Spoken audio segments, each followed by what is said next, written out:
Do not snuggle in. Find out what I mean on this episode of Pushback.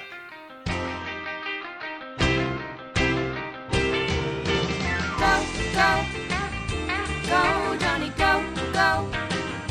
Go, Jonny, go, go. Go, Jonny, go, go. If you're concerned about the direction our culture is heading, then maybe it's time to push back.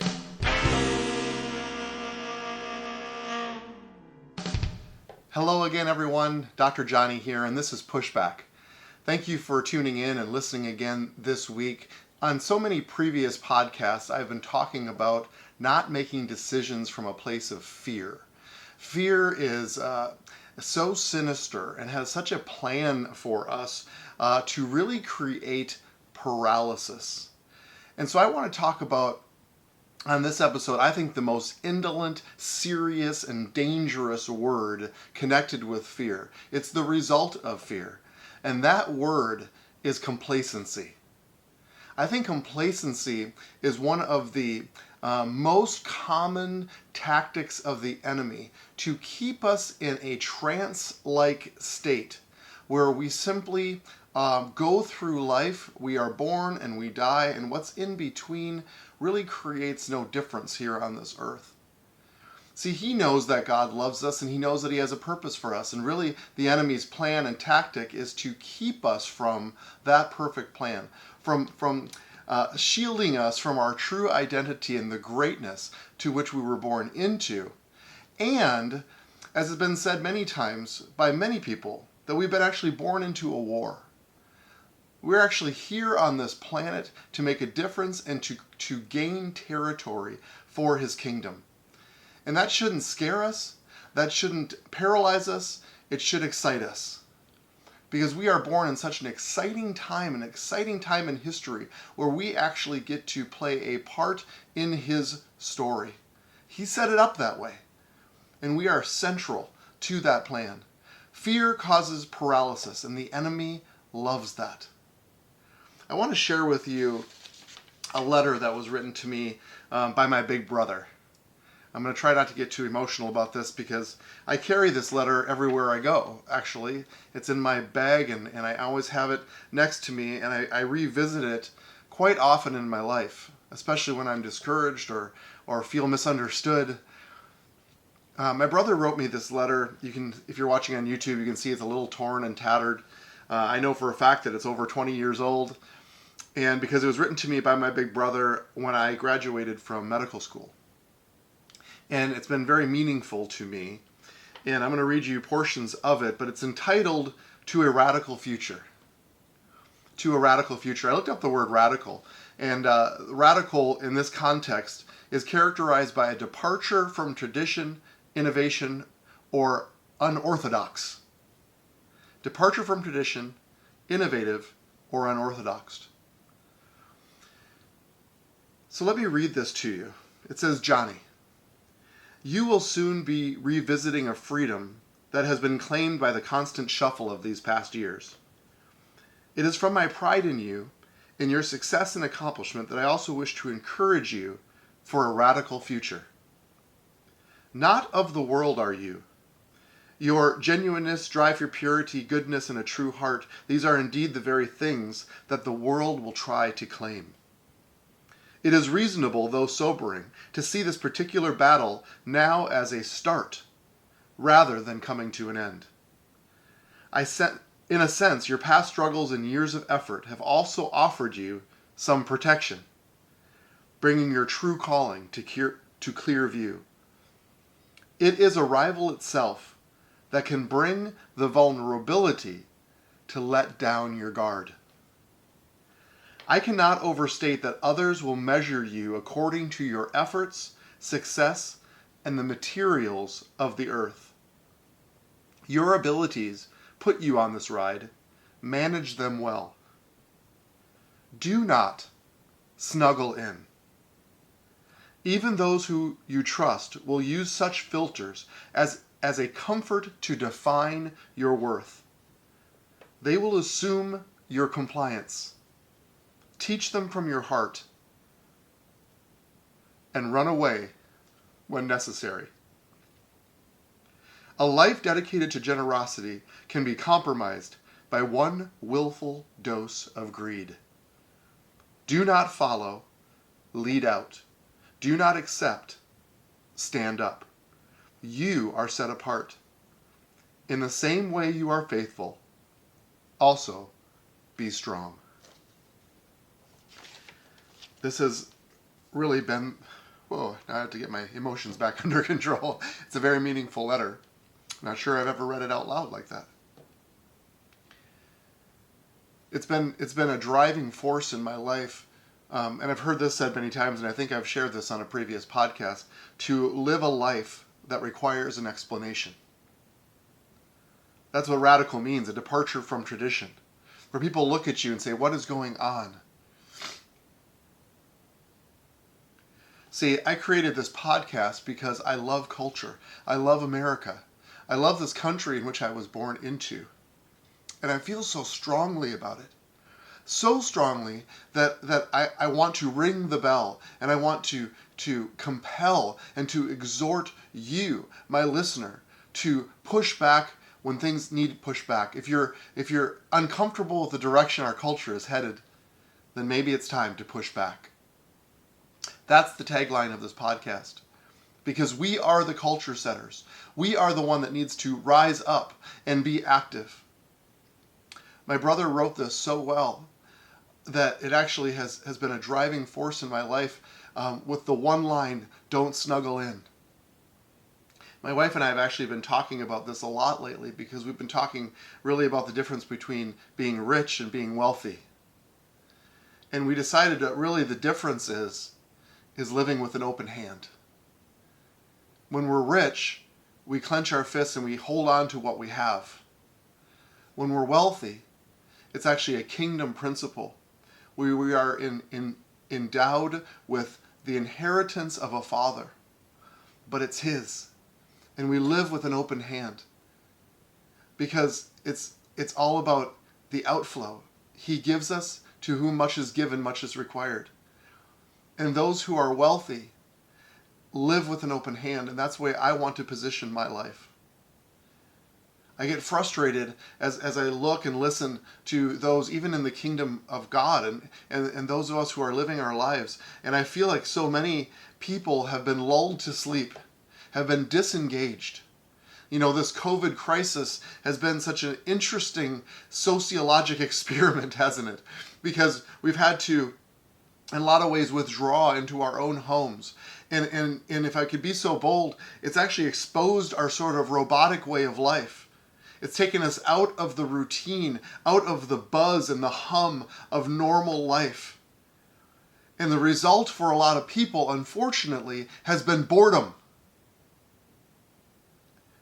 And we need to rise up and not snuggle in. We can't find those comfortable places where we just skip through life and then we're on our deathbed and we look back and we say, what have we done? What have we done for his kingdom? There's a buzzword right now for those who are starting ministries or businesses or even just direction in life and life coaches. It's the why of life. What is the why? What is the why? What is the why of life? What is the why of your business? What is the why of ministry? What is the why of your home? Why are you doing what you are doing? My son, who has been very connected with a lot of that, one day just asked me straight up, you are doing GoFam Ministries. What is the why? And my answer to him was, I feel like we need to grab people and excuse the expression, sort of slap them in the face to wake them up about family.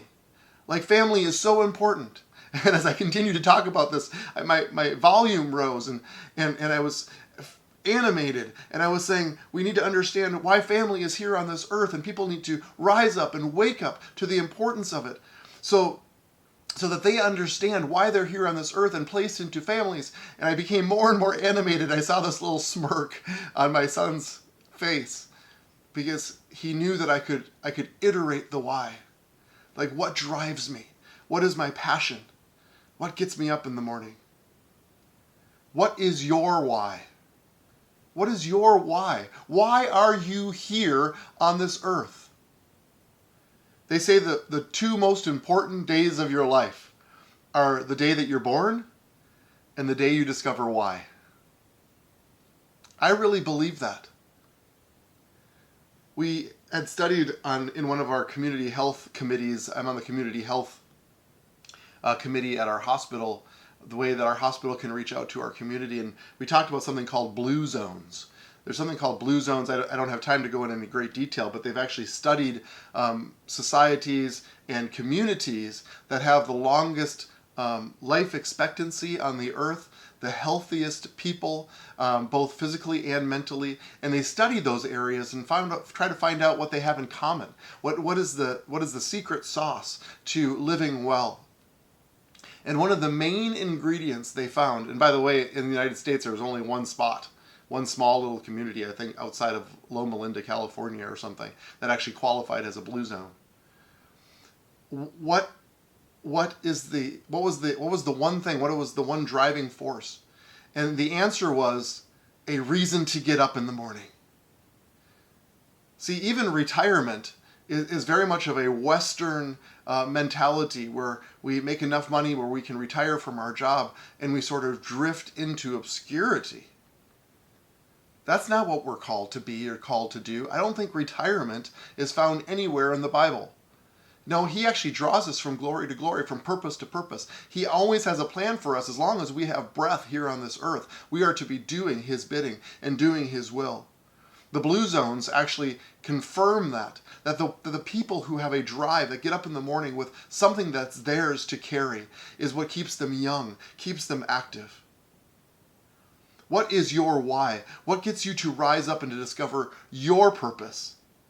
What about prior dreams, the things that you have dreamed over in the past that have been pushed aside? Sometimes I like to call it the dust of life, just the dust of life that covers you and blinds you and paralyzes you from the very thing that you were created to do. Do you have dreams? I just pray right now, even as I'm speaking, that the Holy Spirit would bring some of these things back to your remembrances, the things that drive you, the things that you are passionate about. Because he placed them there, and he placed you here to do the things that he has called you to do. Revelation 3:15-16 says, I know your works. You are neither cold nor hot. Would that you were either cold or hot. So because you are lukewarm and neither hot nor cold, I will spit you out of my mouth. He wants us driving for him. He wants us on the edge of our seat for him, waiting for the next thing that he has for us. Let me share one parable in the Bible that I think many of you are familiar with in Matthew 25. Let me just read it for you. For it will be like a man going on a journey who called his servants and entrusted to them his property. To one he gave 5 talents, to another 2, to another 1, to each according to his ability. Then he went away, and he who had received the 5 talents went at once and traded with them, and he made 5 talents more. So also he who had the 2 talents made 2 talents more.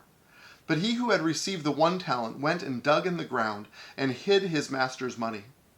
Now after a long time the master of those servants came and settled accounts with him. And he who had received the 5 talents came forward, bringing 5 talents more, saying, Master, you delivered to me 5 talents. Here I have made 5 talents more. And his master said to him, Well done, good and faithful servant. You have been faithful over a little. I will set you over much. Enter into the joy of your master. And he also who had the 2 talents came forward, saying, Master, you delivered me 2 talents. Here I have made 2 talents more. His master said to him, Well done, good and faithful servant. You have been faithful over a little. I will set you over much. Enter into the joy of your master. He also who had received the 1 talent came forward, saying, Master, I knew you to be a hard man, reaping where you did not sow, and gathering where you scattered no seed. So I was afraid. And I went and hid your talent in the ground. Here you have what is yours. But his master answered him, You wicked and slothful servant, you knew that I reap where I have not sown and gathered where I scattered no seed. Then you ought to have invested my money with the bankers, and at my coming I should have received what was my own with interest. So take the talent from him and give it to him who has the 10 talents. For to everyone who has will be more be given, and he will have an abundance. But from the one who has not, even what he has will be taken away. Now, talents in this story is talking about money, but I believe that we can take the literal word talent and talk about our abilities, our gifts, of the things that have been afforded to us here on this earth.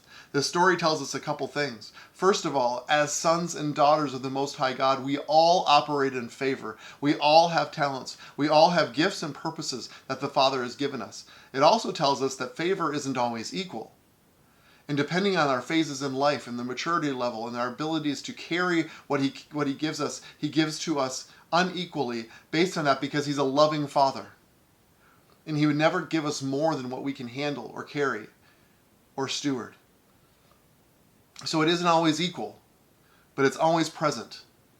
And whatever he has given us, too much has been given, much is required. And he requires us, even if it's little, to be faithful over the little, because the reward and the reaping of that will be even more. And those that do nothing, those that are, what is the word they used? Wicked and slothful. The ones who are not standing up, the ones who are skipping through life, the ones who have been given something, but because of fear have become paralyzed and have done nothing. Even to what they've been given, it will be taken away. This is a kingdom principle. Does that seem harsh? No, not really, because we have a purpose and a reason here on this earth. And the Lord is doling out resources because he wants us to steward them well and to use them and to rise up. We've been born into a war, and we need to advance his kingdom. This podcast is a battle cry, that we snap out of it. We realize who we are. We realize the power and the authority of family and relationships and the words that we speak and the ambassadorial authority that we've been given here on this earth. I remember I dated a girl in high school, and yes, I will talk in the future about healthy dating relationships. It's on my list. I dated a girl in high school, and I remember talking to her about God, not necessarily knowing where she stood on the whole subject. And I remember her answer to me was, I've never really thought about it. And I thought at the time, that's the lamest answer I have ever heard. Of course you have thought about it. You just don't really want to talk about it. But as I got to know people more, as I got to engage people more, as I got to engage her a little bit more, I realized that no, I think she really just didn't think about it. There's a trance-like manipulation that the enemy gives us in our society, and it's the most sinister. Yes, there is evil, there is overt evil on this planet. But I think the most sinister, the biggest problem that we face in the kingdom is complacency, where we just don't really think about it. The enemy loves complacency. He loves us to be ineffective and impotent, where we have no purpose or draw, that we just simply skip through life. Well, if that's you, or if that's what you also see in our society, then the answer is, do not snuggle in. My brother had it right. And to my dying day, I will not snuggle in. I will not be comfortable in just where I'm at. It doesn't mean I can't be satisfied in who I am. That's an identity issue. But the calling and the purposes of my life, I want to live life on the edge of the seat. I want to live life that requires an explanation, and I will not snuggle in. It's the battle cry that's been given to me through a family covenant and through a life-changing letter that my brother wrote to me. Concerned about me, that a physician in this world with material wealth and position could simply snuggle in and become ineffective. I refuse to let that be me. So how do we not snuggle in? How? Well, the answer is what moves you. What moves you? What are the things that drive you? Last week I talked about abortion. I think this is the biggest cultural issue that we have on the planet today. If that stirred you, if you haven't listened to that podcast, please listen to it. Let it stir you.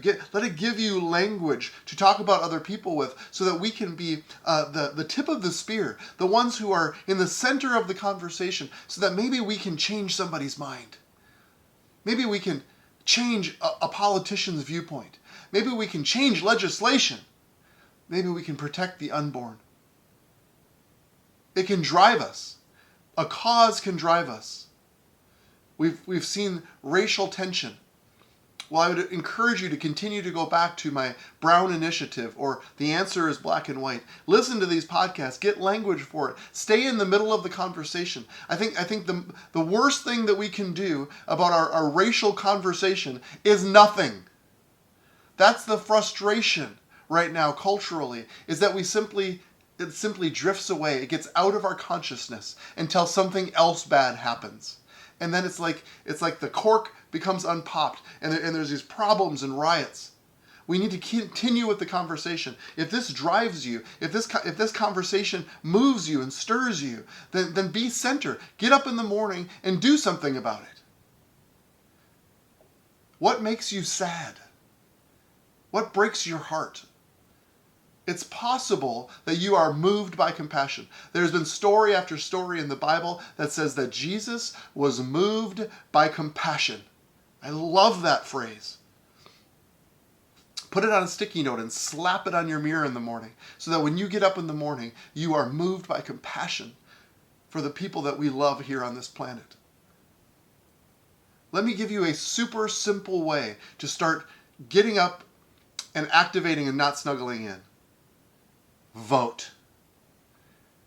In about 3 months, we're going to have the ability to vote. The current statistics say that only 48% of evangelical Christians vote. Part of that might be, well, my vote doesn't matter, or I'm not in a swing state. Let me tell you, every vote matters, because politicians crunch the numbers in detailed in a detailed manner. And so there's been so many times where even like President Trump in this last election won the Electoral College but lost the popular vote. Well, politicians pay attention to this.